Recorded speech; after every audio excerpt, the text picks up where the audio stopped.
इसलिए हमें नाम जप करना चाहिए, सत्संग करना चाहिए और भगवान की कथाएं सुननी चाहिए। जी। मोहित शर्मा जी, राजस्थान से। राधे राधे महाराज जी। महाराज जी, मैं एक ज्योतिष हूँ। लोगों की कुंडली देखते समय उनकी ऊर्जा और उनके दुख मेरे भीतर उतर जाते हैं, मतलब जिन पे मन पे बहुत असर होता है। फिर महाराज जी, मैं अपनी आंतरिक शांति और संतुलन कैसे बनाए रखूं, जिससे मतलब मेरा भी भगवत मार्ग पर। देखो, बिना अध्यात्म के सब काम अधूरा होता है। अगर आप अध्यात्मवान बने तो ज्योतिष भी सही हो जाएगी और आप भी सही हो जाओगे। अध्यात्मवान बनने के लिए नाम जप करना चाहिए, वो आप कर रहे हो, और अधिक नाम जप करो। और सही माने में बात है कि दूसरे के दुख मिटाए नहीं जा सकते, नहीं, थोड़ा सा रेखाओं के ज्ञान से या ग्रह नक्षत्रों के योग से कि यह ग्रह यहाँ विराजमान होता है तो दुख होता है, ये ग्रह यहाँ विराजमान होता है तो हानि होती है, ये ऐसा है। जैसे जातिका भरण नामक ग्रंथ है ना, उसको पढ़ो तो उसमें सब लिखा हुआ है। तो इसके द्वारा हम किसी को कुछ थोड़ा सा बता सकते हैं, लेकिन दुख निवृत्ति नहीं कर सकते। दुख निवृत्ति तो भगवान के भजन से ही होगी। जितना हम भजन करेंगे उतना ही हमारा दुख दूर होगा। तो आप भी भजन कीजिए और अध्यात्मवान बनिए और दूसरों की दुख निवृत्ति के लिए भगवान से प्रार्थना कीजिए जो आपके पास आवे, और उनको ऐसे कभी वचन मत बताइए जिससे वो डिस्टर्ब हो जाए, जिससे वो डिप्रेशन में चले जाए। अब जैसे आपको हम पे विश्वास है, हम अभी आपको ऐसे ही कह दें, अब आप तो गए, देख लो अगर 10 दिन में आपका चेहरा डाउट ना हो जाए तो बता देना, नहीं। और भले चाहे जितनी बड़ी विपत्ति आनी हो, अरे यार कुछ कोई बात नहीं है, बड़ी बड़ी विपत्तियां भगवान के नाम जप से नष्ट हो जाती है, भगवान के सुमरन से, तो आपको एक बल मिलेगा, एक उत्साह मिलेगा। तो जैसे जो प्रवीण ज्योतिषाचार्य नहीं होते, वो ज्योतिष के द्वारा लोगों को बहुत दुख भी प्रदान करते हैं। प्रतीक जी, राधे राधे महाराज जी। महाराज जी, सभी रसों में माधुर्य रस सर्वोत्तम माना गया है, तो यदि कोई सख्य रस में हो तो वहां से आगे कैसे बढ़े? भगवान ही बढ़ाते हैं इन रसों में, रसदाता भगवान है। भगवान से प्रार्थना करें कि हमको माधुर्य रस में पहुंचने का मार्ग दीजिए। तो ऐसे माधुर्य रस में डूबे हुए किसी संत का आश्रय, रसिक का आश्रय मिल जाएगा तो रास्ता हो जाएगा। जैसे हम संन्यास मार्ग के पथिक थे और भगवान से प्रार्थना की तो भगवान ने हमें वृंदावन में हरिवंश महाप्रभु की शरण दे दी। तो हरिवंश महाप्रभु रसाचार्य हैं, रस के आचार्य हैं, उन्होंने रस का मार्ग दे दिया। तो हम प्रभु से प्रार्थना करें कि हमको रस के मार्ग में आगे बढ़ना है, तो नाथ हमको किसी रसिक महापुरुष का संग दीजिए। तो भगवान कृपा करेंगे तब रसिक महापुरुष का संग मिलेगा, और रसिक महापुरुष कृपा करेंगे तब हमें रस मार्ग मिलेगा, और रस मार्ग में जब हम चित्त जोड़ेंगे तब रस का रसास्वादन होगा, और जब रस का रसास्वादन होगा तो फिर भाव देह का निर्माण होगा। जैसे सखा में सखा भाव का, ऐसे सहचरी भाव का, गोपी भाव का, जो भाव देह में, तब वो उस रस का वास्तविक रसास्वादन कर पाता है जब भाव देह का निर्माण होता है। पर इसके लिए बड़ा प्रयास और बड़ी कृपा, बड़ा प्रयास भजन का और बड़ी कृपा, तभी ऐसा संभव होता है। डॉक्टर मधु वर्मा जी, अंबाला से। राधे राधे महाराज जी। महाराज जी, भगवत प्राप्ति, भगवत साक्षात्कार तथा भगवत अनुभव, इसमें महाराज जी क्या अंतर है? एक साधक को किस परिस्थिति को दर्शाता है उसकी? कोई अनुभव नहीं है इनमें। अंतराय जब भगवान प्रकट होते हैं तो अंतर में भी प्रकट होते हैं, बाहर भी प्रकट होते हैं, उनमें कोई अनुभव के अंतराय नहीं होते। जो अंदर दिखाई देते हैं वही बाहर दिखाई देते हैं। बहिरंतश्च भूतानाम अचरम चरमेव च सूक्ष्मात् तद विज्ञेयम दूरस्थम चान्तिके च तत्। वो परमात्मा जब किसी के अनुभव में आता है तो बहिरन वो भीतर देखता है, अंतर में वो बाहर देखता है, वो दूर देखता है, वो नजदीक देखता है, वो जिधर देखता है जित देखूं तित श्याममयी है। अब देखने में अंतराय हो जाता है, अनुभव में अंतराय नहीं होता। देखने में कोई राम रूप उपासक है, कोई श्याम रूप उपासक है, कोई शिव रूप उपासक है, कोई गणपति रूप उपासक है, तो वही परम तत्व विभिन्न रूपों में भक्तों की भावना के अनुसार वो दर्शन देता है। जाकी रही भावना जैसी प्रभु मूर्ति देखी तिन तैसी। अब कोई निराकार परमात्मा की उपासना करता है तो वो केवल अनुभव में आएगा, वो दिखाई नहीं देगा। अब साकार भगवान की उपासना करता है तो अनुभव में भी आएगा और वो दिखाई भी देगा। जैसे हम चाहें कि हम प्रभु से बातचीत करें तो हमारी उतनी भजन की क्षमता हो जाए कि पांच भौतिक शरीर से हमारा राग नष्ट हो जाए और हमारे अंदर चिदानंद भाव देह की रचना हो, तो हम चिदानंद भाव से सच्चिदानंद भगवान से बातचीत कर सकते हैं, इस शरीर से नहीं। ये शरीर पांच भौतिक है, ये माता पिता के द्वारा प्रकट हुआ शरीर, यह पवित्र शरीर है। इस शरीर से हम भगवान से बातचीत नहीं कर सकते। इसी शरीर में अंतर में जो एक भाव शरीर प्रकट होता है उस वो भजन के द्वारा होता है। उस शरीर से इन्हीं श्रवणेन्द्रिय से हमें सुनाई देगा, इसी वाक्येंद्रिय से हम बोलेंगे, लेकिन वो दिव्य होगी।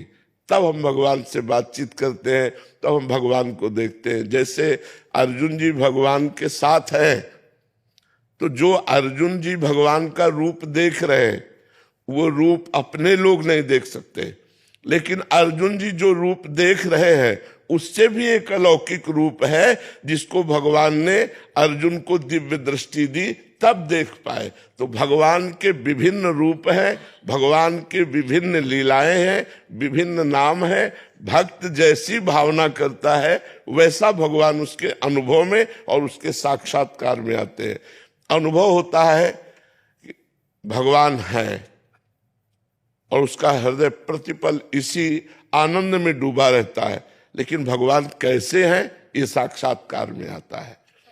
लेकिन अनुभव सबका एक जैसा होगा, चाहे निराकार हो चाहे साकार जैसा हो, लेकिन साक्षात्कार जो होगा वो अलग होगा, वो रूप धारण किए होगा और वो अरूप होगा। ऐसा। सुगम सिंह जी। राधे वल्लभ श्री हरिवंश महाराज जी। महर्षि, शरणागत साधक या उपासक को किन गलतियों को जीवन पर्यंत भूल के भी नहीं करना चाहिए? सबसे पहली बात,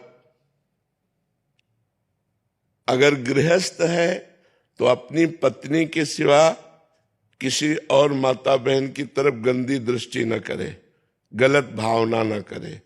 और विरक्त है तो संपूर्ण जगत की स्त्रियों से मात्र भाव रखे, कभी भोग्या भाव न रखे।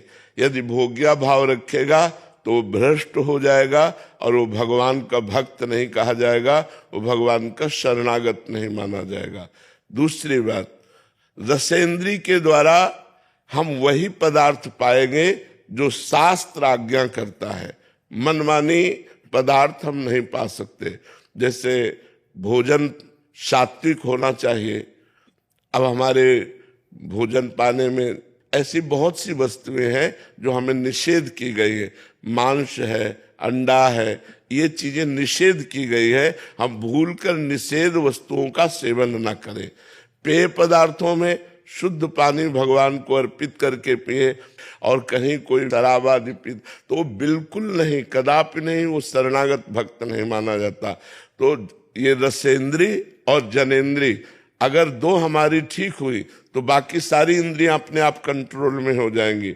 जिसकी रसेंद्री और जनेन्द्री गलत होती है वो कभी भक्त हो ही नहीं सकता। वो भक्त का ड्रामा कर रहा है, भक्ति का नाटक कर रहा है, वो पाखंड कर रहा है, भक्त नहीं हो सकता। जिसकी जबान, इसमें दो है, वाकेंद्री और रसेंद्री। यहाँ दो इंद्रियां हैं, एक कर्मेंद्री है, एक ज्ञानेंद्री। ज्ञानेंद्री रसेंद्री जो रस का स्वाद लेती है और कर्मेंद्री जो बोलती है। तो हमारी भाषा बहुत ठीक होनी चाहिए। भक्ति की भाषा सत्य, मृदु और हितकर होनी चाहिए। कठोर, किसी की निंदा या गाली गलौज ऐसे शब्द नहीं होने चाहिए। और रसेंद्री में भगवद अर्पित किया हुआ सात्विक भोजन पाना चाहिए। श्रवणेंद्री से किसी की निंदा नहीं सुननी चाहिए, भगवान की चर्चा सुननी चाहिए, अच्छी बातें सुननी चाहिए।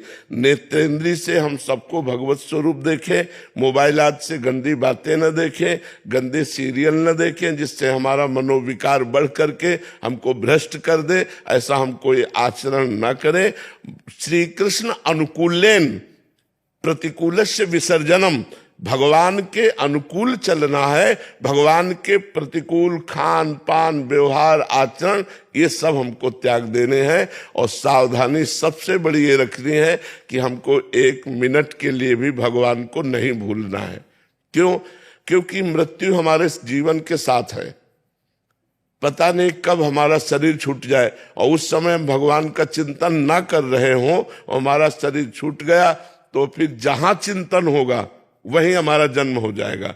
जैसे राजर्षि भरत जी सब कुछ त्याग करके गंडकी नदी के किनारे भगवान का भजन कर रहे हैं, लेकिन एक हिरण के बच्चे से आसक्ति हो गई।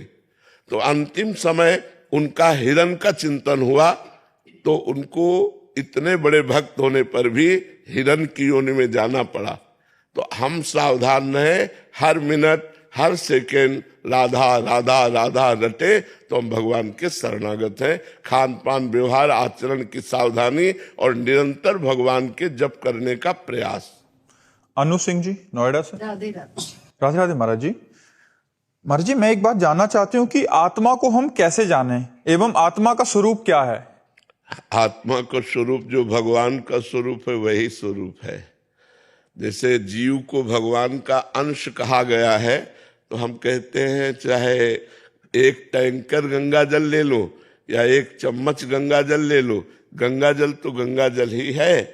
ऐसे ही परमात्मा का अंश कहो, चाहे वो अंशांश कहो, वो पूर्णमदः पूर्णमिदं पूर्णात् पूर्णमुदच्यते पूर्णस्य पूर्णमादाय पूर्णमेवावशिष्यते। वो परमात्मा पूर्ण है तो उसका अंश भी पूर्ण है।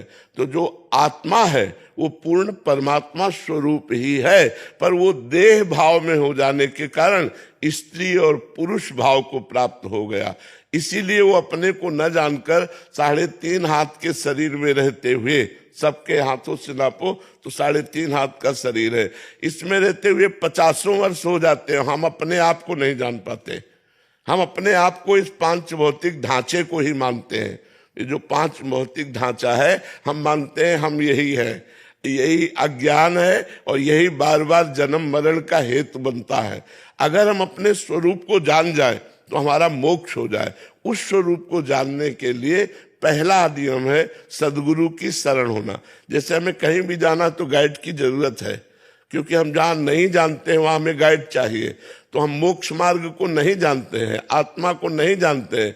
तो जो आत्म स्वरूप को प्राप्त हो चुके हैं ऐसे संत को गुरु रूप में वर्णन करें। गुरु बहुत सावधानी से बनाना चाहिए। ऐसा नहीं कि किसी के प्रवचन सुन करके हम किसी को गुरु बनाने। प्रवचन तो पढ़ लिख के भी किया जा सकता है, लेकिन अनुभव, पार ब्रह्म परमात्मा का अनुभव किए हो और शाब्द ब्रह्म वेदों का ज्ञान रखता हो, दोनों बातें होनी चाहिए। क्योंकि यदि वो पर ब्रह्म का अनुभव नहीं किए तो केवल प्रवचन से बात बनने वाली नहीं, और उसे शब्द ब्रह्म वेदों का ज्ञान नहीं है तो जो अनुभव किया वो शब्दों में कैसे व्यक्त करे। इसलिए दोनों बातें होनी चाहिए, शब्द ब्रह्म का ज्ञान और पर ब्रह्म का ज्ञान। ऐसे यदि हम सदगुरु का वर्ण करें और उनके बताए हुए नाम मंत्र और उन साधना के द्वारा यदि हम अपने जीवन को भागवतिक बना सके तो धीरे धीरे हमारे पहले 3 शरीर हैं। यह है स्थूल शरीर, इससे राग नष्ट होगा। फिर दूसरा सूक्ष्म शरीर जिसे मन बुद्धि चित्त अहंकार 5 ज्ञानेंद्रियां 5 कर्मेंद्रियां कहते, इससे हमारा ममत्व हटेगा। तीसरा है कारण शरीर जिसे स्वभाव कहते हैं, हमारा स्वभाव परमात्मिक हो जाएगा, भागवतिक हो जाएगा, अभी सांसारिक है। तीन गुणों के द्वारा प्रेरित होकर स्वभाव में हमारे कभी शांत, कभी घोर, कभी प्रमाद, आलस्य, निद्रा, यही चलता रहता। सतोगुण, रजोगुण, तमोगुण, तीनों गुणों से तीत हो जाए, ऊपर हो जाए हमारा स्वभाव, भगवत भाव वाला हो जाए, तब हम अपने स्वरूप को जान पाएंगे। इसलिए स्वरूप का बोध प्राप्त करने के लिए पहले विवेक, और वो सदगुरु से होता है। बिन सत्संग विवेक न हुई, बिना सत्संग के विवेक नहीं होता। पहले विवेक, विवेक का मतलब क्या है? सत्य और असत्य का ज्ञान होना।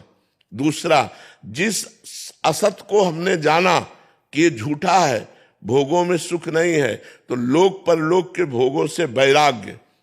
सम, इंद्रियों का निग्रह। दम, मन का निग्रह। तितिक्षा, सहनशील। श्रद्धा, गुरु चरणों में, शास्त्रों में पूर्ण श्रद्धा। समाधान, चित्त का भगवान में स्थित हो जाना। मुमुक्षुता, अब मैं मुक्त होना चाहता हूं, मुझे संसार में अगला जन्म नहीं चाहिए। ये बातें हो तो वो आत्मज्ञान प्राप्त कर सकता है, तब वो आत्मबोध। और जिसे आत्मबोध प्राप्त हो जाता है, फिर उसका अगला जन्म नहीं होता। और जब तक आत्मबोध नहीं प्राप्त होता, तब तक बार बार जन्म मरण का चक्र चलता रहता है। शोभित अग्रवाल जी, गुरुग्राम। श्री हरिवंश महाराज जी, महाराज जी, सामान्य जीवन में कुछ ना कुछ रुकावटें प्रतीत होती ही रहती हैं। ऐसे में भजन में निरंतरता कैसे प्राप्त कर सकते हैं? अभ्यास के द्वारा। अभ्यास योग युक्तेन चेतसा नान्यगामिना। भगवान ने कहा है, यदि हम ऐसा अभ्यास करें कि हमारा चित्त कहीं ना जाए। जब युद्ध जैसे घोर कर्म में भी भजन हो सकता है। मां मुनिस्मर युद्ध च, भगवान आदेश करते हैं मेरा स्मरण करते हुए युद्ध करो। तो हमें लगता है हर कार्य में हम भगवान का स्मरण कर सकते हैं। चूंकि हमारा अभ्यास नहीं है, इसलिए स्मरण नहीं हो पाता। नहीं तो हर कार्य में हम, जैसे देखो आप सुन रहे हो, लेकिन एक बात अंदर कुछ और चल रही है, आपके अंदर चल रही ना। आप अभी देखो, अभी आप हमारी बात सुन रहे हो, एकाग्रता पूर्वक सुन रहे हो, लेकिन अंदर ही अंदर कुछ और चल रहा है। जहां तुम्हारे अंदर ही अंदर कुछ और चल रहा है, जो बचपन से किए हुए अभ्यास के कारण वो अंदर ही अंदर हमारा भजन चल रहा है, और बाहर से हम बात कर रहे हैं।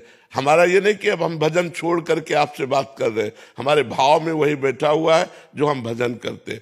तो अगर हम भजन का अभ्यास कर लें, तो हम जो भी कार्य करते हैं वो भी कर, चाहे किसानी हो, व्यापार हो, नौकरी हो। अच्छा, हम कहते हैं मानो इतनी एकाग्रता नहीं है आपकी कि आप कार्य करते हुए भजन कर सके। तो हर समय कार्य नहीं करते रहते। जब आप कार्य नहीं कर रहे होते, तब आप भजन कर लीजिए, और जो कार्य कर रहे हो उसे भगवान को समर्पित कर दीजिए। जैसे 4 घंटे आपने कोई कार्य किया, तो 4 घंटे के बाद 1 मिनट के लिए अंतर मन से, हे कृष्ण, हे राम, जो आप भगवान को मानते हो, हे भगवान, ये 4 घंटे कार्य हमने संसार का आपकी सेवा के लिए किया, कृष्णार्पणमस्तु। वो 4 घंटे का समय का जो कार्य आपने अर्पित किया, वो आपका पुण्य बन जाएगा और भगवत प्राप्ति का योग करा देगा। ये भगवत अर्पण कर्म है, ये कर्म योग बन जाएगा। और बीच बीच में आपको स्मरण राधा राधा राधा करना होगा, तो आपका पूरा गृहस्थी जीवन भी भजन में हो जाएगा। अभ्यास कीजिए तब। लेकिन आप शराब पिएंगे, मांस खाएंगे, गंदे आचरण करेंगे तो नहीं हो पाएगा।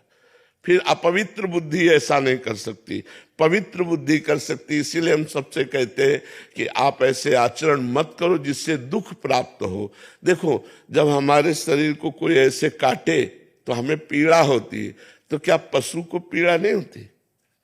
आप देखो, पशुओं को लोग काट करके खाते हैं, तो फिर हमारी दुर्गति पक्की है, क्योंकि वो पाप कर्म बना, और वो पाप कर्म हमें दुख देगा, दुर्गति हमारी कराएगा।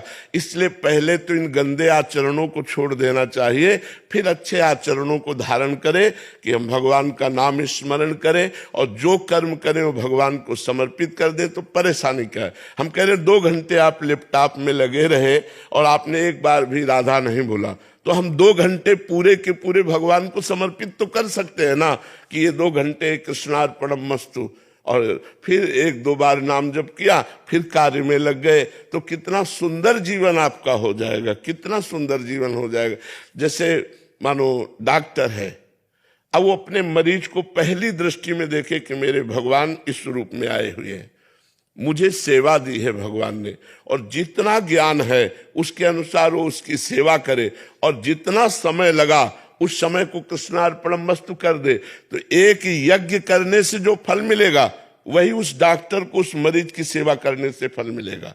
ऐसे ही अपने अपने डिपार्टमेंट में जहां हम लगे हैं, ईमानदारी से यदि हम अपने कर्तव्य का पालन करते हैं और अपना कर्तव्य भगवान को समर्पित कर देते हैं, तो वही भगवान की पूजा हो जाती है, वही भगवत प्राप्ति का हेतु हो जाता है।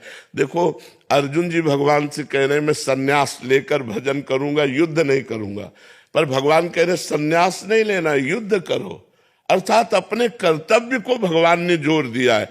जो आप हो अपने कर्तव्य का ईमानदारी से पालन करो, तो आपका कर्तव्य ही पूजा बन जाएगा और आपको आगे चलकर वही सुख प्रदान करने लगेगा। जो हमें दुख मिलते हैं उनका कारण होता है हमारा पाप। पाप ही हमारे रोग के रूप में, विपत्ति के रूप में, दुख के रूप में, नाना प्रकार की ऐसी समस्याओं के रूप में प्रकट होता है, जो हम बहुत विचलित हो जाते हैं। अगर हम नाम जप करेंगे, हमारे पाप नष्ट हो जाएंगे, तो हम सुखी रहेंगे। चाहे जितना कष्ट हो, यदि भगवान का नाम जप किया जाता है तो उस कष्ट में भी एक आनंद रहता है। भगवान से जुड़ने में न रुपए की जरूरत है, न किसी के सहयोग की जरूरत है। राधा राधा राधा, कृष्ण कृष्ण कृष्ण, केवल नाम जप करते हुए अंदर से भगवान के आश्रित हो जाओ, और जो कर्म कर रहे हो वो भगवान को समर्पित करो। फिर आप देख लो आपका जीवन कितना आनंदमय हो जाएगा। सोनिया अग्रवाल जी दिल्ली से। राधे राधे महाराज जी, आपके चरणों में कोटि कोटि प्रणाम। महाराज जी, प्रेम और मोह में क्या अंतर है? मोह शरीर से होता है, प्रेम भगवान से होता है। प्रेम आत्मा से होता है, आत्मा ही परमात्मा है, और मोह शरीर से होता है। जैसे माँ, पिता, भाई, पत्नी, पुत्र, रिश्ते नाते, इन शरीरों से मोह होता है, और प्रेम भगवान से होता है, प्रेम आत्मा से होता है। प्रेम प्रतिक्षण वर्धमान है और मोह प्रतिक्षण नाश को प्राप्त होता है। प्रेम उज्जवल भास्कर है, मोह घोर अंधकार है। प्रेम संसार से उद्धार करने वाला है, मोह संसार में बांधने वाला है। मोह मूल बहुसूल प्रद, त्यागहु तम अभिमान। ये तम है, ये अंधकार है, इसका त्याग करना चाहिए। जो शरीर और संसार में मोह है, इसी के कारण भगवान से प्रेम नहीं हो पाता। मोह गए बिनु राम पद, होई न दृढ़ अनुराग। अनुराग माने प्रेम।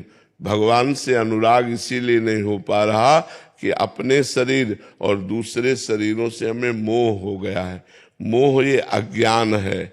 अज्ञान की निवृत्ति होने पर मोह का नाश हो जाता है। तो अज्ञान की निवृत्ति कैसे होती है? विवेक से।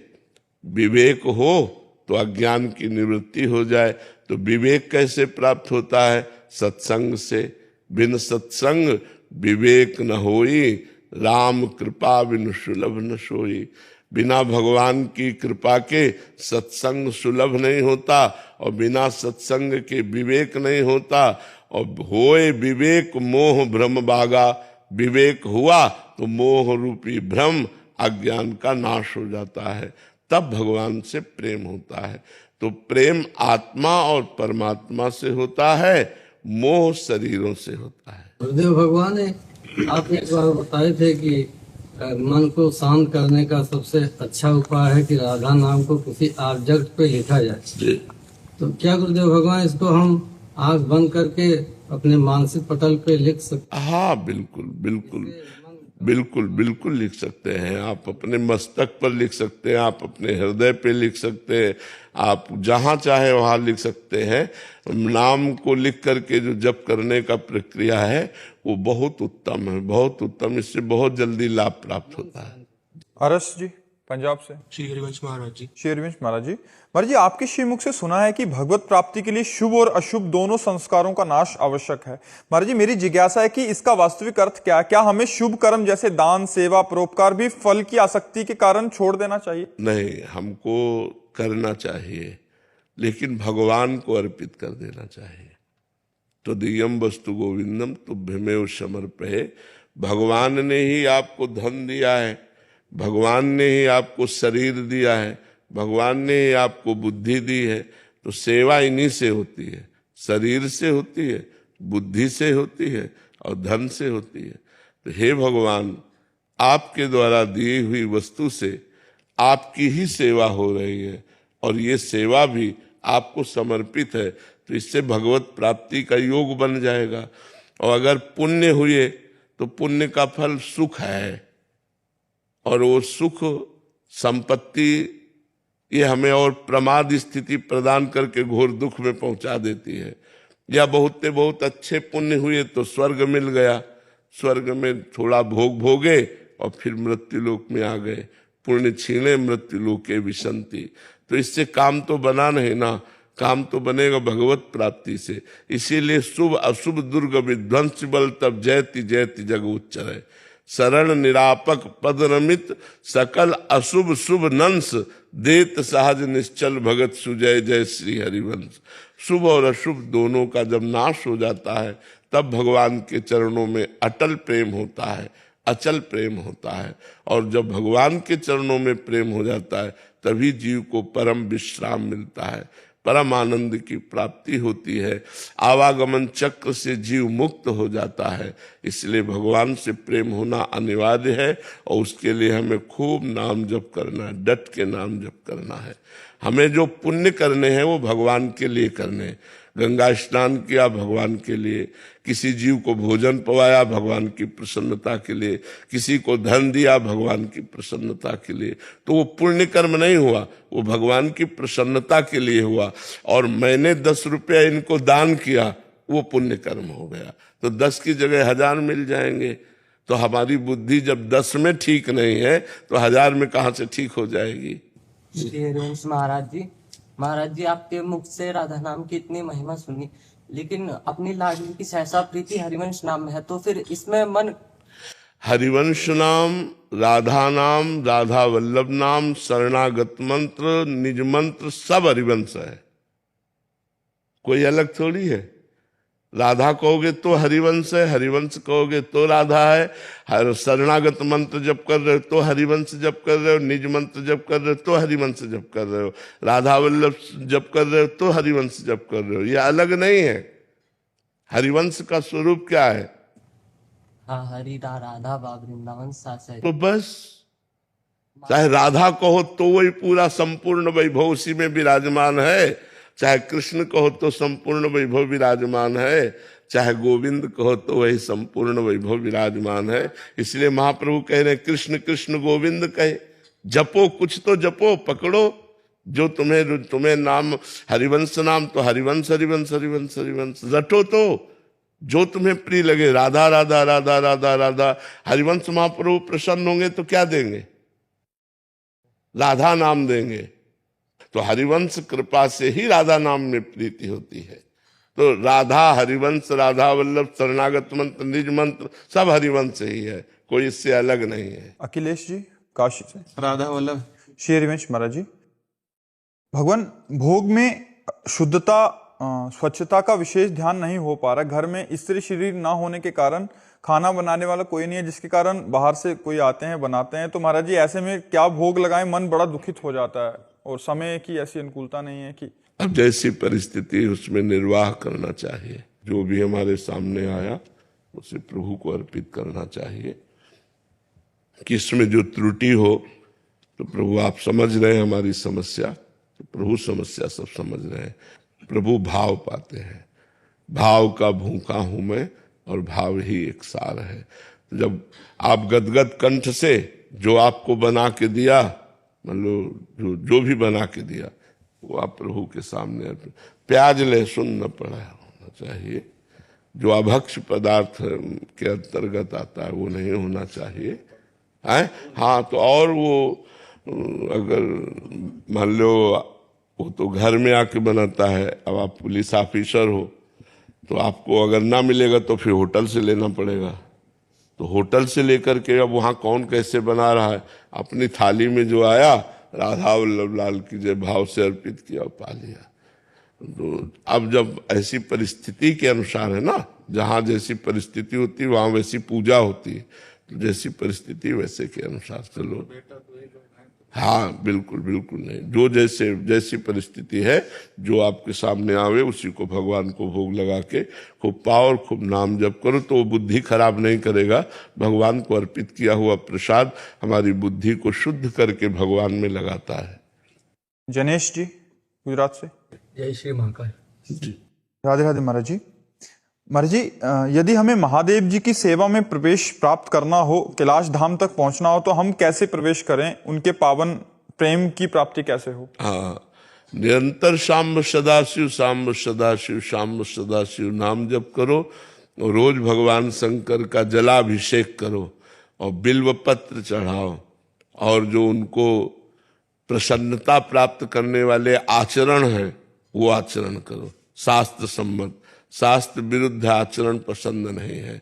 और जल्दी प्रसन्न करना हो तो हरि की नाम लीला कथा भगवान शंकर को सुनाओ, बहुत जल्दी प्रसन्न हो जाएंगे। भगवान शंकर को हरि का नाम, हरि की लीला, हरि की कथा बहुत पसंद है। अगर उनको सुनाओ तो बहुत जल्दी प्रसन्न हो जाएंगे। देखो, हरि का चरणामृत गंगा जल है, भगवान शंकर अपने सिर पर धारण किए हुए हैं। इसलिए अगर भगवान शंकर का हम नाम जप करें, भगवान शंकर का रोज अभिषेक करें, जलाभिषेक करें, और भगवान को भगवान श्री हरि की चर्चा सुनावें, तो उससे बहुत जल्दी प्रसन्न हो जाएंगे। किसका प्रश्न था जी?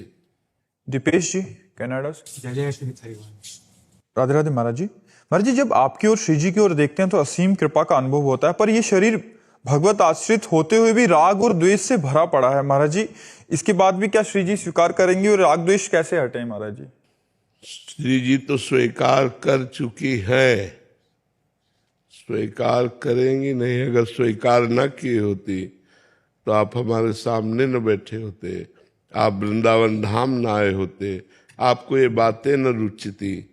ये बातें रुच रही हैं, आप वृंदावन धाम आए हैं, आप हमारे सामने बैठे हैं, ये प्रमाण है कि श्री जी ने आपको स्वीकार कर लिया है। हाँ, अब जो हमारी कमियां हैं उनको हम दूर करने का प्रयास करें, नाम जप करें, शास्त्र स्वाध्याय करें, संतों का संग करें, और जो हमें बात समझ में आ रही है, जो सुन करके हमने उपदेश समझे, उनको हम जीवन में धारण करें। पर हम धारण तभी कर सकते हैं जब हमारी पवित्र बुद्धि होगी। पवित्र बुद्धि ही में धारणा होती है। पवित्र बुद्धि कब होगी? जब हमारा पवित्र आहार होगा, भोजन पवित्र होगा, पानी पेय पदार्थ पवित्र होंगे। यदि हम गंदे पदार्थ खाएंगे तो फिर हमारी बुद्धि गंदी होगी, वो निर्णय गंदा करेगी, अच्छा निर्णय नहीं करेगी। इसीलिए सबसे प्रार्थना है, आप तो करते नहीं होंगे, लेकिन सबसे प्रार्थना है कि आप मांस मत खाइए, अंडा मत खाइए, शराब मत पीजिए, पराई बहन बेटियों की तरफ गंदी दृष्टि मत रखिए, और फिर आप चलिए भगवत मार्ग में। देखिए आपको आनंद की कैसी अनुभूति होगी। पहले पाप नष्ट होंगे, तब तक जलन होगी, फिर इसके बाद आनंद की धारा प्रकट हो जाएगी। तो प्रभु ने तो हमें स्वीकार कर लिया है, हम प्रभु को स्वीकार कर लें। मेरे तो गिरधर गोपाल दूसरो न कोई, ऐसा अगर हम स्वीकार कर लें तो इसी जन्म में हमारा काम हो जाए, इसी जन्म में भगवत प्राप्ति हो जाए। हम प्रयास करते हैं, सफलता तो भगवान के हाथ में है। कर्मण्येवाधिकारस्ते मा फलेषु कदाचन। हम फल की आश्रित न हो, हम अपना कर्तव्य कर्म करें, परिणाम भगवान देख लेंगे। ठीक है जी। हीरा राम जी मुंबई से। राधे राधे महाराज जी। महाराज जी, भोजन प्रसादी करने में आश्रय दोष या निमित्त दोष हो जाए तो उसका कितना? नाम कीर्तन से ठीक हो जाता है। भोजन अगर बनाने वाला अपवित्र विचार वाला है या भोजन में कोई भी अपवित्रता है, तो जब भोजन सामने आवे, हम नाम कीर्तन करके फिर भगवान को अर्पित करके पावे, तो भोजन निर्दोष हो जाता है। नाम संकीर्तन से, भगवान का नाम जप करते हुए पाने से, भगवान को पवा के पाने से भोजन के दोष नष्ट हो जाते हैं। इसलिए उसकी चिंता मत करो, भगवान नाम कीर्तन करो, भगवान की जय जयकार करके फिर भोजन पाओ। अजय पांडे जी लखनऊ से। श्री राधे राधे। राधे राधे महाराज जी। महाराज जी, सभी कुछ ईश्वर ही करते हैं, उनकी इच्छा के बिना कुछ नहीं होता, फिर ये मैं खत्म क्यों नहीं हो रहा जानते हुए भी? बस मैं खत्म हो जाए तो संसार खत्म हो गया, मैं खत्म हो गया तो आवागमन खत्म हो गया, मैं खत्म हो गया तो दुख खत्म हो गए। अभी आनंद में, अभी आनंद में। अंतःकरण का जो अहंकार है, बस यही तो हमारे जन्म मरण का हेतु है, यही तो दुख देता है। इसी को मिटाने के लिए तो हम साधना कर रहे हैं। तो खूब नाम जप करो, संतों का संग करो और परोपकार करो। परोपकार करने से अहंकार नष्ट हो जाता है। दूसरों को सुख देने की चेष्टा करो, नाम जप करो, भगवान से प्रार्थना करो। अहंकार नष्ट हो गया तो फिर क्या, फिर तो महात्मा है। अहंकार ही तो सारा खेल है। विद्या का, रूप का, कुल का, धन का, यौवन का, ये विविध प्रकार का जो अहंकार है, यही हमारा बांधने वाला है। अहंकार नष्ट हो गया तो संस्कृति मूल शूल प्रद नाना, सकल शोक दायक अभिमाना, ताते करें कृपा निधि दूरी, सेवक पर ममता भूरी। तो कृपा निधि ही इस अहंकार को दूर करेंगे। हम उन भगवान की शरण में हो जाएं, भगवान का नाम जप करें, भगवान की लीला कथा सुने और परोपकार करें, दूसरों का हित करें। अवसर मिल जाए दूसरों की सेवा करने का तो जरूर सेवा करें, इससे अहंकार गलित हो जाता है। और ये अज्ञान के कारण है, जब ज्ञान होगा तो अहंकार नष्ट हो जाएगा। ये अज्ञान के कारण अहंकार है। भरत जी नागपुर से। राधे राधे महाराज जी। राधे राधे महाराज जी, मेरा सवाल है कि सिर्फ नाम जप से और सत्संग से सब प्रारब्ध झेलने का साहस मिल जाएगा? क्योंकि हमें पता नहीं और कितने भुगतना पड़ेगा। हम तो झेल रहे हैं बेटा, इतना भयानक कष्ट भी हमें भगवान हंसकर कटवा रहे हैं। हम रो के नहीं काट रहे, हम मुस्कुरा के काट रहे, आनंद पूर्वक काट रहे हैं, बिल्कुल आनंद पूर्वक। तो इसलिए हमें लगता है अगर सत्संग सुनो और नाम जप करो तो बड़े से बड़े कष्ट को सह सकते हो। भगवान का आश्रय बड़े से बड़े कष्ट को सहा देता है। अगर भगवान का भरोसा नहीं है, भगवान का आश्रय नहीं, तो टूट जाओगे। यहाँ मनुष्य कोई बिरले ऐसे प्रेमी होते हैं जो साथ दे, नहीं तो साथ नहीं देते। दुख में सब साथ छोड़ देते हैं और सुख में सब साथी होते हैं। भगवान के सिवा कोई बिरला ही ऐसा होता है जो प्रेम करे, नहीं तो कोई प्रेम नहीं करता है। यहाँ सब स्वार्थ वाले लोग हैं। तो अगर अपना शरीर स्वस्थ है, अपने पास रुपए हैं, तो दसियों मित्र बन जाएंगे। और अपना संकट में फंसे हुए तो हमें लगता है कोई मित्र नहीं साथ देता। क्यों? हम ज्यादा समाज में तो रहते नहीं, लेकिन हमें समाज से अनुभव ऐसा होता है कि यदि हमारा शरीर अस्वस्थ है और हम संकट में हैं, हमारे पास धन नहीं है, तो कोई साथ नहीं देगा। और शरीर स्वस्थ है, रुपया पैसा है, पद प्रतिष्ठा है, तो सब कोई हाथ मिलाएगा। नहीं तो दुखिया का केवल भगवान ही मुखिया है। भगवान ही सहयोग देने वाला है, दूसरा कोई सहयोग देने वाला नहीं है। तो इसलिए नाम जप करो और खूब आनंद से, दुखमय जीवन होने पर भी आनंद से जीवन कट जाएगा। ये हम अपने अनुभव से कहते हैं। हमें बड़ा आनंद रहता है, बड़ी कृपा भगवान की रहती है। किडनी फेल है, समस्याएं हैं, लेकिन कोई समस्या नहीं, सब आनंद ही आनंद है। भगवान अंदर आनंद देते हैं और बाहर से दुख देते हैं, तो क्या फर्क है? बाहर से सुख हो, अंदर जलन हो, तो क्या उससे होना है? अंदर आनंद है, न मरने का डर है, न दुख का डर है, न कोई परेशानी है।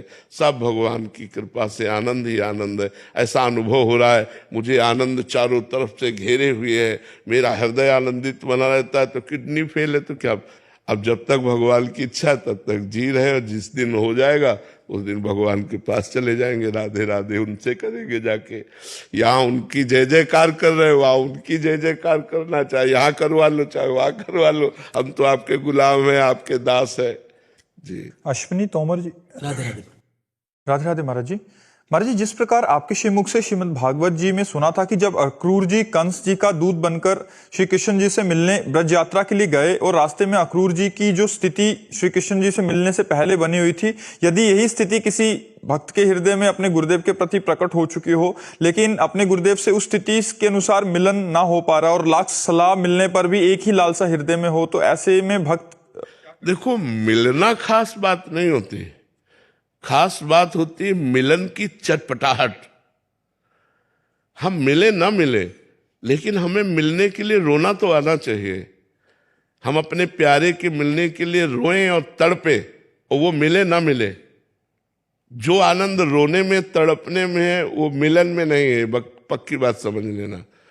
तो अगर हमारा प्यारा हमसे मान लो नहीं मिल पा रहा है और हम उसके लिए रो रहे हैं, मिलन के लिए तड़प रहे हैं, तो उसमें प्यारे का प्रतिपल सानिध्य रहता है। आप देखो, जब हम प्यारे के वियोग में होते हैं तो उसका रूप हमारे सामने होता है।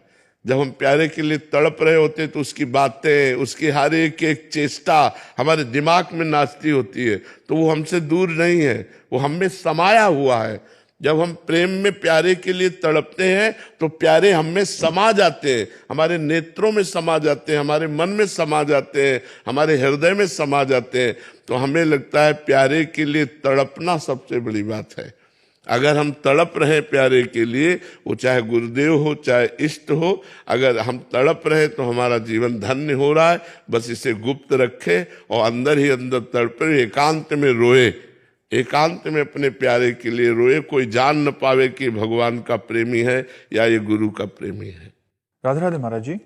महाराज जी, आजीवन लाइलाज बीमारी के कारण मेरी दोनों किडनी फेल हो चुकी थी। मेरी जान बचाने के लिए मेरे पति जी ने मुझे अपनी किडनी डोनेट किया। मेरे पति हमेशा से धार्मिक मार्ग पर चलने वाले इंसान हैं। इतने अच्छे सतमार्ग पर चलने वाले मेरे पति को मेरी वजह से इतना कष्ट हुआ, क्या ये मेरा पाप बन गया या मैं इसका ऋण कैसे चुकाऊं महाराज? नहीं, किसका है? हाँ, तुम अर्धांगिनी हो, आधे अंग पर अधिकार है। हम धन्यवाद देते हैं तुम्हारे पति को जिसने आपके जीवन की रक्षा के लिए आपको किडनी दान की। कितने वर्ष हुए किडनी ट्रांसफर कराए? पिछले साल ही हुआ महाराज। हाँ, बिल्कुल ठीक है। अब आप स्वस्थ हैं? हाँ जी महाराज। बिल्कुल स्वस्थ हैं? हाँ जी। कोई दवा नहीं? नहीं, दवा तो जीवन भर चलेगी महाराज। दवा जीवन भर चलेगी। हाँ, ठीक है। बहुत धन्यवाद है आपके पति को जो उन्होंने आपके जीवन की रक्षा के लिए अपनी किडनी दान की। वास्तविक ऐसे ही पति होने चाहिए, ऐसा ही प्रेम होना चाहिए पति पत्नी में कि एक दूसरे के लिए प्राण समर्पित हो, एक दूसरे के लिए जीवन समर्पित हो, तभी गृहस्थ सार्थक होता है। हम तुम्हारे पति को बार बार धन्यवाद देते हैं। नहीं तो आजकल तो बहुत ही मानसिकताएं खराब हो रही, लेकिन धन्यवाद है जिन्होंने वास्तविक समझा अपने पति धर्म को और उन्होंने अपनी किडनी दी। हाँ, बहुत सुंदर बात। वो भी स्वस्थ है? हाँ जी, वो भी स्वस्थ है। अच्छा, कहाँ है? अच्छा, आप हैं? आप इनके पति हैं?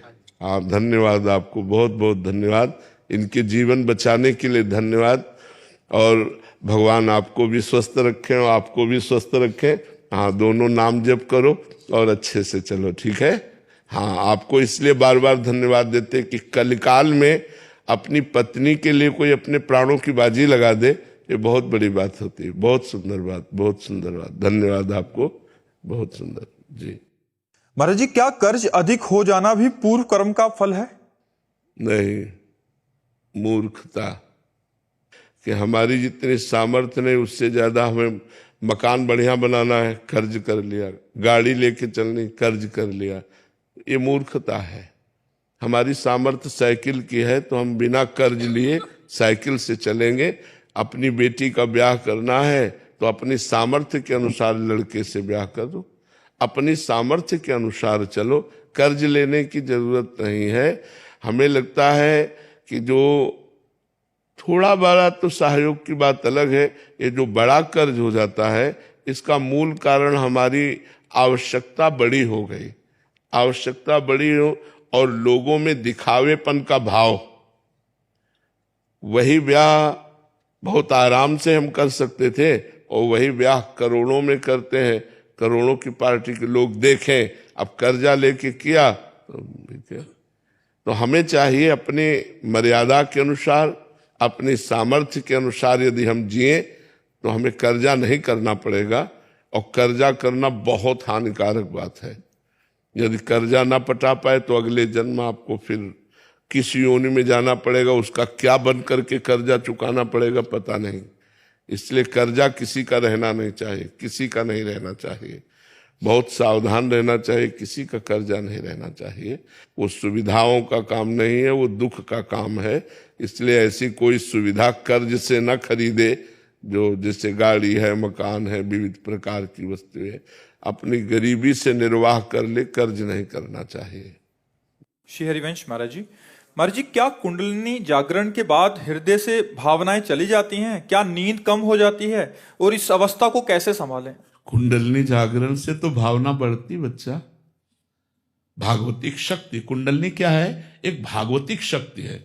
जो जागृत होती तो उसमें दिव्यता होती, तेजस्विता होती, ज्ञान विज्ञान की स्फुरणाएं होती, भाव की धाराएं। तो अच्छा, नींद कम होना ये भागवतिक क्षेत्र में स्वाभाविक है। चाहे वो भक्ति से चलो, चाहे ज्ञान से चलो, चाहे योग से चलो, किसी भी मार्ग में चलो, भागवतिक मार्ग में नींद कम की जाती है। अगर स्वतः कम नहीं होती तो इसे कम किया जाता है। फालतू में समय सोने में नहीं बर्बाद किया जाता। 4 घंटे बहुत से बहुत, 5 घंटे, 3 घंटे, जितना संभाल पाओ। भोजन, बोलना और नींद, पहला साधक इन तीनों पर कंट्रोल करता है। रसेंद्री कंट्रोल में हुई तो जनेंद्री कंट्रोल में हो जाए। तो भोजन तो जनेंद्री भी कंट्रोल में हो गई। वाकेंद्री, बोलना, इससे भारी अपराध बनते हैं, वाणी से हम ज्यादा अपराध बनते हैं। सुनना, बहुत प्रपंच नहीं सुनना चाहिए। तो इसमें नींद पर काबू करना तो हर साधक का कार्य है। और जब आगे चलकर स्वतः नींद खत्म हो जाती है, धीरे धीरे वो सत्वगुण बना रहता है, तो निद्रा, आलस्य, प्रमाद की कोई गुंजाइश नहीं रहती, जो भगवत चिंतन परायण रहता है। लेकिन ये बात कि कुंडलिनी जागरण होने पर भाव खत्म होने लगते हैं, ऐसा तो मुझे नहीं लगता। हम कुंडलिनी जागरण से तो और दिव्य भावों का स्फुरण होता है। जैसे सूर्य प्रकाशित होता है तो अंधकार का नाश होता है, ऐसे वो दिव्य शक्ति जैसे जैसे जागृत होती वैसे वैसे भगवदाकार, ब्रह्माकार वृत्ति बनने लगती है। तो आप जागरण कर रहे हैं क्या कुंडलिनी? अच्छा, कई घंटे सिद्धासन में बैठते हैं? पौना घंटा। पौना घंटे कुंडलिनी जागरण होती है? अरे भाई, 3 घंटे बिना हिले डुले जब तक पद्मासन और सिंहासन में, सिद्धासन में नहीं बैठोगे तब तक उसमें धक्का ही नहीं लगेगा। और प्राणायाम कितना करते हैं? प्राणायाम आधा घंटा। कैसा? रेचक, कुंभक, पूरक? नहीं। फिर नहीं महाराज जी, आपने लिखा है कि कुंडलिनी की बात की अवस्था को अभी कैसे संभाल? काय को मजाक, अभी कुंडलिनी जागरण की तुम बात कर रहे हो, अभी उसमें धक्का नहीं लगा यार। एक बार जो उसमें धक्का लगा ना तो महाराज जी, आपने एक बार बताया था कि पूरा उछल उछल के। अरे भैया, 6 घंटा एक आसन पर, 6 घंटे एक आसन पर, हिलना नहीं, डुलना नहीं।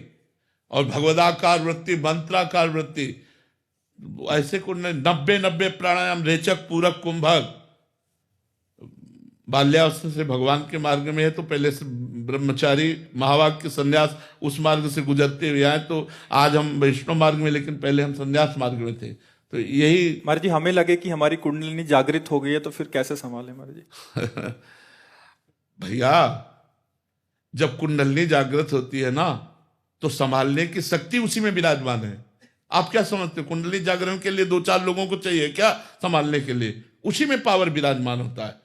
वो भले उठा के कितना भी पटक दे, चाहे जितना, उसमें पूरी सामर्थ्य रहती। कोई ऐसा तो नहीं कुंडलिनी जागरण वाला पागल हो गया, खोपड़ी खराब हो गई, ऐसा। हाँ, प्रारंभिक कुंडलिनी जागरण में यदि कहीं गलती हो गई तो व्यभिचारी बन जाएगा वो।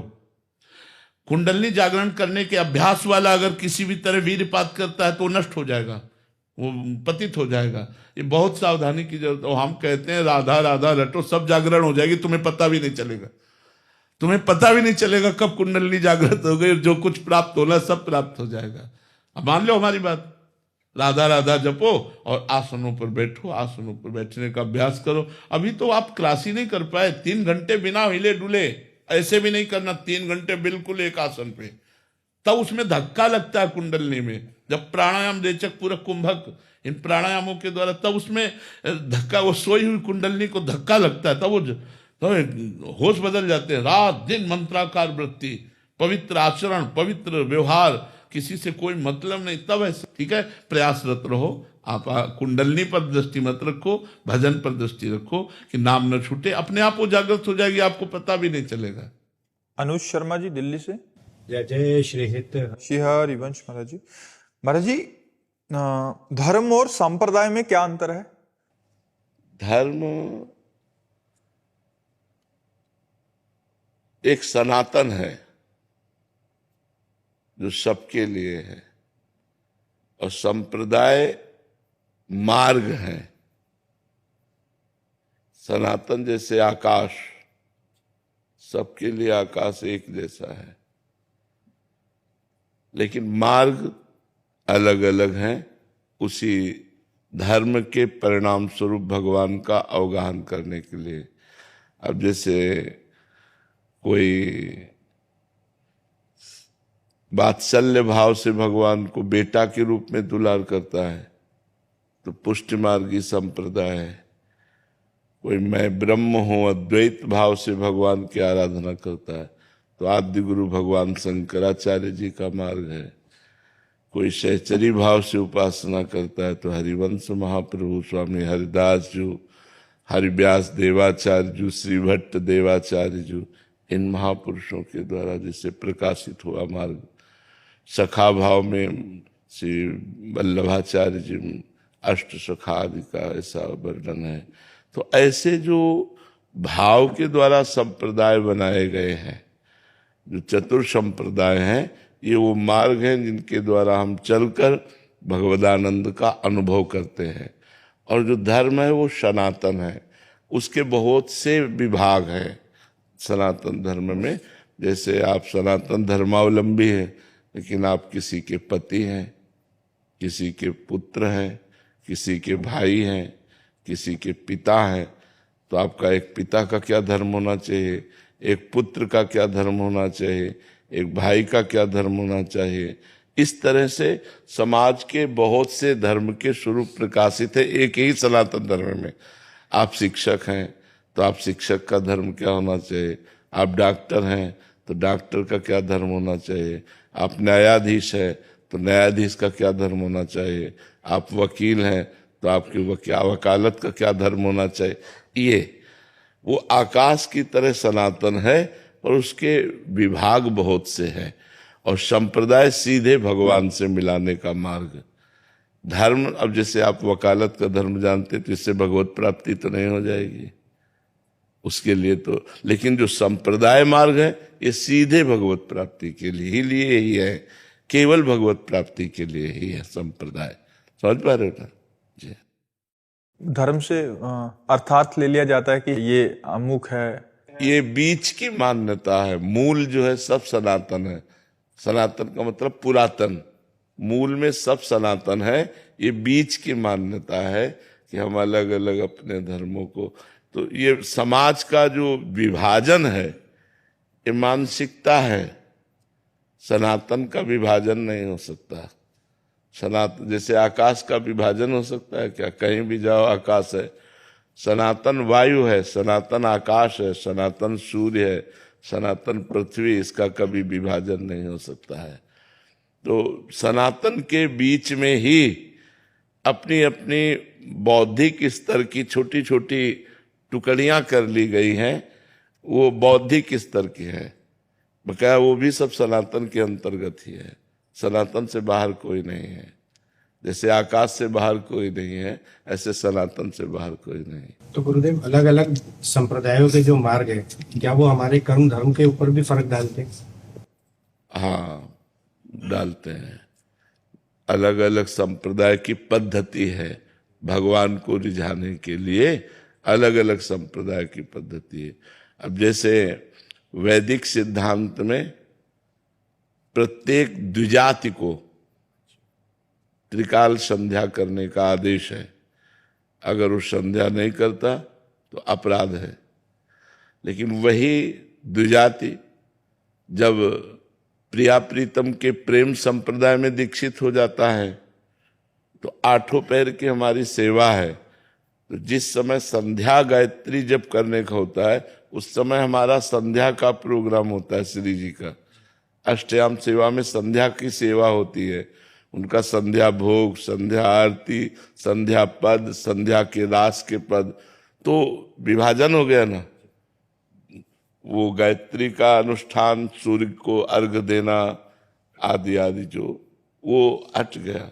अब हम प्रिया प्रीतम की अष्टयाम सेवा में जैसे प्रातःकालीन संध्या, तो हमारी प्रातःकालीन मंगला का भोग, मंगला आरती, मंगला पद, मंगलक हो गया ना।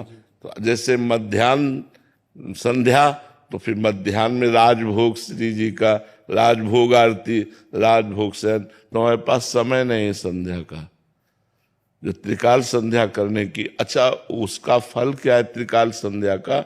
भगवान में रति हो जाना, भगवान के चरणों में प्रेम हो जाना।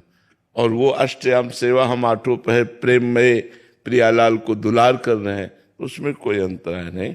पर संप्रदाय की स्वीकृति से जो क्रियाओं में भेद हो गया, क्रियाओं में भेद हो गया। अब जैसे यज्ञ आदि है तो हम यज्ञ आदि, हमारे यज्ञ भोक्ता स्वयं, वैसे भी यज्ञ भोक्ता भगवान नारायण ही है। तो हमारे प्रिया प्रीतम सब, तो आठों पैर हम उन्हीं को पवाते रहते हैं, हमारी यही यज्ञ हो रही है। हमारी सारी साधना केवल प्रिया प्रीतम है। हमारे सारे तीर्थ प्रिया प्रीतम के चरणों में है, क्योंकि जितने भी तीर्थ हैं, तीर्थ पाद भगवान श्री हरि से या संतों से, जितने भी तीर्थ हैं दो से ही है, या किसी ब्रह्म ऋषि की स्थापना की हुई तीर्थ स्थली है या तीर्थपाद भगवान की कोई तीर्थ स्थली है। तो दोनों प्रिया प्रीतम के चरणों में विराजमान है। जो जितने भी तीर्थ, वृंदावन छोड़ करके अनंत कहीं नहीं जाते, क्योंकि सब तीर्थपाद तो प्रिया प्रीतम ही है। तो वो समिट गया, वो एक समिट गया। अब जैसे पिंडदान सनातन धर्म में है कि पितरों को तृप्त करना, तो हम प्रिया प्रीतम को तृप्त कर रहे तो सब पिंडों का दान अपने आप हो रहा है। जैसे मूल में जल चढ़ा दें तो पूरे वृक्ष में पहुंच जाता है, ऐसे ऊर्ध्वमूल मदासा का मस्वत्थम प्राहुरभ्यम, भगवान ऊर्ध्वमूल है ना, तो भगवान ही तो है ना ऊर्ध्वमूल। इसलिए ऐसा है, संप्रदाय भेद से फिर वो उसकी प्रक्रियाएं बदल जाती हैं, उसकी जो क्रियाएं हैं, चेष्टाएं हैं, वो बदल जाती हैं। अब जो नहीं जानते हैं वो एक दूसरे की निंदा करते हैं और अपने धर्म से वो भ्रष्ट हो जाते हैं। निंदा नहीं करनी, सब उसी भगवान के मार्ग का अनुसरण करने वाले मार्ग हैं और अलग अलग। जो भगवान के मार्ग का अनुसरण नहीं करते वो निंदनीय है, भगवान के मार्ग का अनुसरण करने वाले सब वंदनीय है, चाहे कोई भी हो। जो वाम मार्ग में जा रहा है, भगवान के विरुद्ध जा रहा है, वो निंदनीय है। आप जो कष्ट किए हमें किसी दिन परिक्रमा में आते तो मिल ले। जाओ सही रसा है वो हमारे।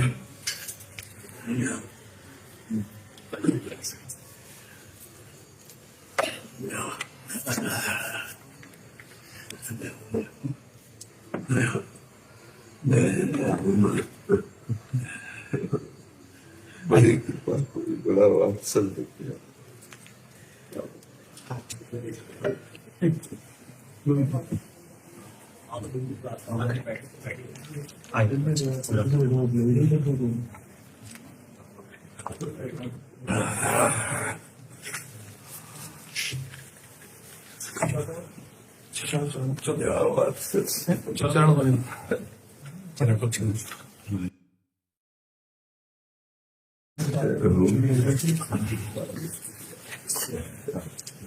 कुंभ मेला है वहाँ 25 तारीख को है, जमुना किनारे।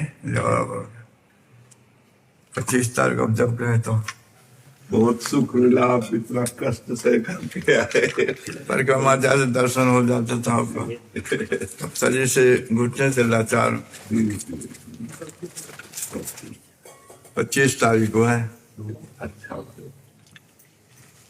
ऐसा संकल्प है कि ब्रज के 108 संत महापुरुषों द्वारा वहाँ कुंभ क्षेत्र में 108 पंचवटी लगे। हम लोग भी साधु चाह ब्रजमंडल आगे बढ़े, पेड़ पौधा लगे जैसे पहले था वैसे बन जाए। आप संतों की कृपा से ऐसा हो जाए तब सम्मान। बहुत उत्तम बात, बहुत उत्तम बात। जमुना किनारा भी संतों की कृपा से ही ऐसी भावनाएं जागृत होती है और संतों की कृपा से ऐसी भावनाओं की पूर्णता भी होती है। जागरण भी उन्हीं की कृपा से होती है और पूर्णता भी उन्हीं की। 108 संतों द्वारा ही बनना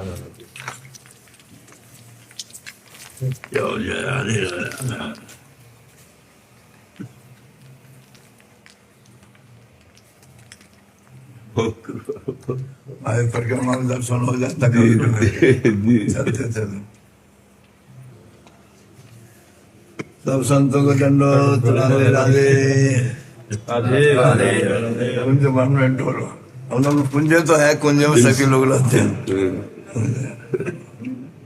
त्वचा प्रणमे शिरसा देवं गौरी पुत्रं विनायकं भक्तावासं स्मरे नित्यं आयुष कामाय सिद्धे। प्रथमं वक्रतुण्डं च एकदन्तं तृतीयं कृष्णपिङ्गाक्षं गजवक्त्रं चतुर्थकं लम्बोदरं पंचमं च षष्ठं विकटमेव च सप्तमं विघ्नराजेन्द्र दूरवर्णं तथाष्टमं नवमं बालचन्द्रं च दशमं तु विनायकम् एकादशं गणपतिं द्वादशं तु गजाननं द्वादशैतानि नामानि त्रिशं नियम्य पठे नर न च विघ्नभयं तस्य सर्वसिद्धिकरं प्रभु। विद्यार्थी लब्धे विद्या, धनार्थी लब्धे धनं, पुत्रार्थी लब्धे पुत्रान्, मोक्षार्थी लब्धे गतिं। जपेत् गणपतिस्तोत्रं सर्वे मासे फलं नवेत् संवत्सरे सिद्धिं च लब्धे मातृसंशया।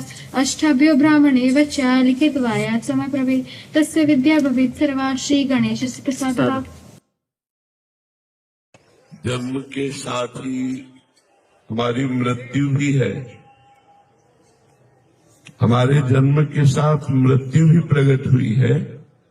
अब वो किस मिनट में, किस महीने में, किस वर्ष में, ये हमें पता नहीं है।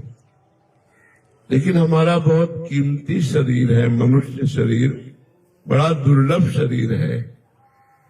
क्या मृत्यु के बाद हम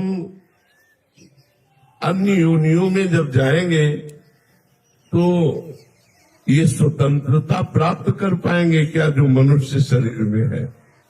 हमें पीड़ा है तो हम डॉक्टर से बात करते हैं, हमें भूख है तो हम अच्छा भोजन पा लेते हैं, हमारी जो मन की इच्छा होती है वो हम प्राप्त कर लेते हैं। तो हम ये आपको इसलिए बताना चाहते हैं कि आपकी श्वासें इतनी कीमती है कि आप 50 वर्ष की आयु में जितना रुपया, पैसा, मकान, संपत्ति एकत्रित किए हैं वो सब दे दें तो भी आपको एक श्वास एक्स्ट्रा नहीं मिलेगी। जब मृत्यु का समय आएगा और ये कहा जाए कि अपने जीवन की पूरी संपत्ति मैं देता हूं, मुझे एक श्वास और लेने दीजिए, तो आपको एक श्वास और लेने नहीं दिया जाएगा। इसलिए सबसे प्रार्थना है, कोई पैसा नहीं लगता, कोई मेहनत की बात नहीं, हर श्वास में राधा राधा राधा राधा बोलिए, आपका परम कल्याण हो जाएगा, आपका परम मंगल हो जाएगा। शरीर छूटने के बाद आप उत्तम लोगों को प्राप्त होंगे, नीच योनियों को प्राप्त नहीं होंगे। हमारी प्रार्थना मान लीजिए, जो अगर राधा नाम प्रिय नहीं है तो राम कृष्ण हरि जो नाम आपको प्रिय हो, वो श्वास प्रश्वास राधा राधा कृष्ण कृष्ण राम राम हरि हरि यदि ऐसा रटोगे तो मनुष्य जीवन आपका सार्थक हो जाएगा। नहीं तो प्यारे, शरीर छूटने के बाद यहाँ कुछ अपने साथ नहीं जाता। शरीर छूटा, मकान छूटा, स्त्री पुत्र परिवार छूटा, और जो हमारे पाप या पुण्य कर्म हुए उनके अनुसार फिर पशु पक्षी की योनियां या नाली का कीड़ा बनाया जाएगा, सुअर कुत्ता बनाया जाएगा, क्या बनाया जाएगा। इसलिए सावधान रहिए, शराब मत पीजिए, मांस मत खाइए, कोई गलत आचरण मत कीजिए, और हर श्वास में कोशिश कीजिए कि आप राधा राधा बोल सके।